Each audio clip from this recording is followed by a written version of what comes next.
பெரம்பூர் விஜய் தொகுதியில் கிறிஸ்துவ அமைப்பைச் சேர்ந்த சுமார் 20,000 பேர் திமுகவில் இணைந்தனர். ஸ்டாலின் கொடுத்த உற்சாக வரவேற்பு. கதி கலங்கிய விஜய். அதாவது சட்டமன்ற தேர்தல் 2026 களம் இறுதி கட்டத்தை எட்டியுள்ள நிலையில் தமிழகத்தின் பல்வேறு கிறிஸ்துவ சபைகளை சேர்ந்த பேராயர்கள் சென்னை முகாமில் திமுக தலைவர் மு.க. ஸ்டாலினை சந்தித்து வரவிருக்கும் தேர்தலில் திமுக தலைமையிலான கூட்டணிக்கு தங்கள் முழுமையான ஆதரவை தெரிவித்தனர்.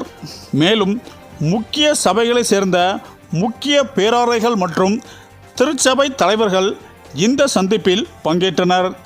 தேர்தலுக்கு இன்னும் சில நாட்களே உள்ள நிலையில் இந்த சந்திப்பு அரசியல் ரீதியாக மிகுந்த முக்கியத்துவம் வாய்ந்ததாக கருதப்படுகிறது. தமிழகத்தில் மதசார்பற்ற கொள்கைகளை பாதுகாப்பதிலும் சிறுபான்மையினர் உரிமைகளை உறுதி செய்வதிலும் திமுக அரசு சிறப்பாக செயல்பட்டு வருவதாக பேராயர்கள் பாராட்டு தெரிவித்தனர். சமூக நீதி மற்றும் சமத்துவத்தை பேணி காக்க திமுக கூட்டணி மீண்டும் வெற்றி பெற வேண்டும் என அவர்கள் வலியுறுத்தினர்.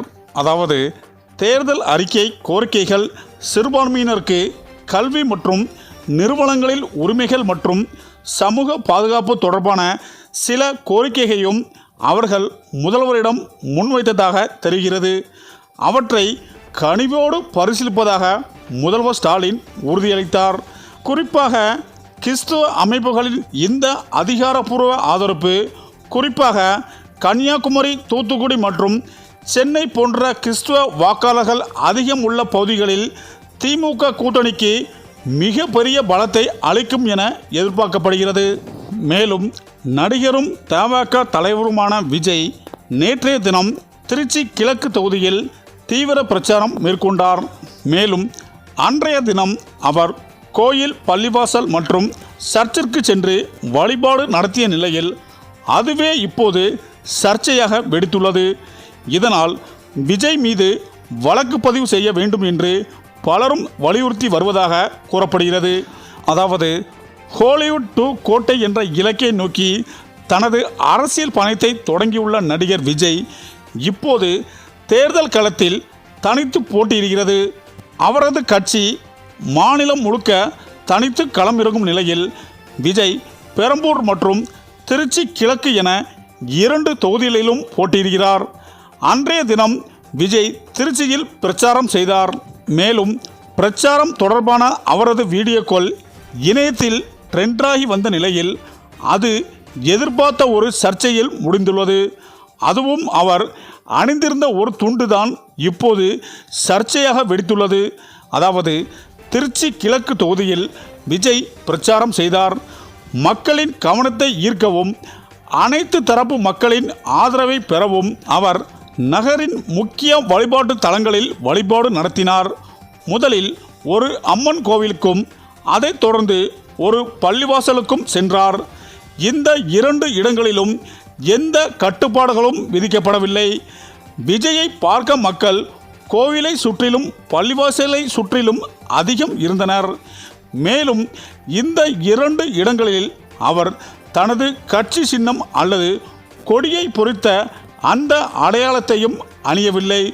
ஒரு சாதாரணமாக மனிதனாக சென்று வழிபாடு நடத்திவிட்டு திரும்பினார். மேலும் அதன் பிறகு விஜய் ஒரு சர்ச்சுக்கு சென்றார். அங்குதான் சர்ச்சையே கிளம்பியது. அதாவது அவர் உள்ளே சென்றதும் சர்ச்சின் கதவுகள் மற்றும் ஜன்னல்கள் அனைத்தும் திடீரென மூடப்பட்டன. அங்கே விஜய் முட்டி போட்டுக்கொண்டு நடந்து சென்று உருக்கமாக பிரார்த்தனை செய்துள்ளார். இந்த வீடியோ இணையத்தில் ட்ரெண்டாகி வருகிறது. மேலும் அந்த வீடியோவில் கதவுகள், ஜன்னல்கள் மூடப்பட்டு இருந்தன. அதுவும் தெளிவாக தெரிந்தது. ஆனால் இப்போது அது விஷயம் அல்ல. முட்டி போட்டுக்கொண்டு பிரார்த்தனை செய்தபோது விஜயின் கழுத்தில் அவரது கட்சியின் சின்னம் பொறித்த துண்டுகள் பளிச்சென தெரிந்தது. அதாவது வழிபாட்டு தலங்களுக்குள் சாதாரணமாக சென்று வழிபாடு செய்வது வேறு. ஆனால் தேர்தல் நேரத்தில் கட்சி அடையாளத்துடன் செல்வது தேர்தல் நடத்தை விதிமீறல் என நெட்டிசன்கள் குற்றம் சாட்டி வருகின்றனர். தேர்தல் ஆணையத்தின் விதியின்படி வழிபாட்டு தலங்களுக்குள் கட்சி சின்னத்தை பயன்படுத்துவது விதி மீறலாகும். இதன் காரணமாகவே விஜயின் செயல் சர்ச்சையில் சிக்கியுள்ளது. மேலும் விஜய் கட்சி துண்டுடன் சர்ச்சுக்குள் சென்றது தெரிந்தே செய்தாரா அல்லது கவனக்குறைவா என்ற கேள்வியும் கிளம்பியுள்ளது. எப்படியாக இருந்தாலும் கட்சி துண்டுடன் சர்ச்சுக்கு சென்ற விஜய் மீது தேர்தல் விதிமீறல் வழக்கு பதிவு செய்ய வேண்டும் என்று நெட்டிசன்கள் சொல்லி வருகிறார்கள். மேலும் அந்த வகையில்தான் தமிழக சட்டமன்ற தேர்தலுக்கு இன்னும் சில நாட்களே உள்ள நிலையில் பல்வேறு கிறிஸ்தவ அமைப்புகள் ஒட்டுமொத்தமாக திமுகவிற்கு தங்கள் ஆதரவை தெரிவித்து வருகின்றனர். மேலும் திமுக கூட்டணிக்கு ஆதரவாக செயல்படுவதாகவும் அறிவித்தனர். சிறுபான்மையினரின் உரிமை குரலுக்காக தொடர்ந்து குரல் கொடுத்து வரும் திமுக அரசுக்கு நன்றி தெரிவிக்கும் விதமாக இந்த முடிவு எடுக்கப்பட்டுள்ளதாக அவர் குறிப்பிட்டுள்ளார். மேலும் புதிதாக தொடங்கப்பட்ட தமிழக வெற்றிக் கழகம் சிறுபான்மையின மக்களின் வாக்குகளை பெற முயற்சி செய்து வந்த நிலையில் கிறிஸ்துவ அமைப்புகளின் இந்த திடீர் ஆதரவு நடிகர் விஜய்க்கு பின்னடைவாக பார்க்கப்படுகிறது. வெளிநாடு பங்களிப்பு ஒழுங்குமுறை சட்டத்திற்கு எதிர்ப்பு தெரிவித்ததும் மற்றும் மதசார்பற்ற கொள்கைகளை கடைபிடித்ததும் போன்ற காரணங்களால் ஸ்டாலினை மீண்டும் முதல்வராக விரும்புவதாகவும் அந்த அமைப்புகள் தெரிவித்துள்ளன. மேலும் தமாக தலைவர் விஜய் அடுத்தடுத்து பரப்புரைகள் ரத்தாகுவதால் அதுவும் சர்ச்சையாகி வருகின்றன. ஆனால் எந்த பரப்புரையும் ரத்து செய்யவில்லை. அனுமதி கிடைக்க பரப்புரை செய்து வருகிறோம் என்கின்றனர் தவகவினர்.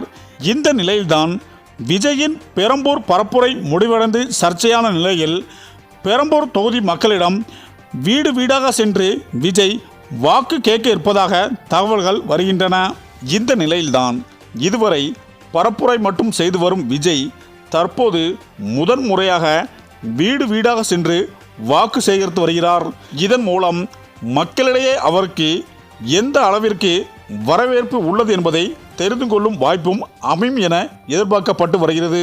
ஆக இப்படியான சூழ்நிலையில்தான் கிறிஸ்துவ அமைப்பை சேர்ந்தவர்கள் தற்போது விஜய் மீது அதிருப்தியில் இருப்பதாகவும் சொல்லப்படுகிறது. மேலும் கிறிஸ்துவ அமைப்பை சேர்ந்த சுமார் 20,000 பேர் முதல்வர் ஸ்டாலினை சந்திக்க உள்ளதாகவும் தகவல்கள் வெளியாகி உள்ளது. மேலும் இந்த தகவல் தமாக தலைவர் விஜயை கடும் அதிர்ச்சியில் ஆழ்த்தியுள்ளது என அரசியல் வட்டாரத்தில் பரபரப்பாக பேசி வருகின்றனர். சரி, இந்த வீடியோ பற்றிய உங்கள் கருத்துக்களை கமெண்ட்ல சொல்லுங்க. மேலும் வீடியோ பிடித்திருந்தால் லைக் பண்ணுங்க, ஷேர் பண்ணுங்க, மறக்காம நம்ம சேனலை சப்ஸ்கிரைப் பண்ணிக்கோங்க. நன்றி.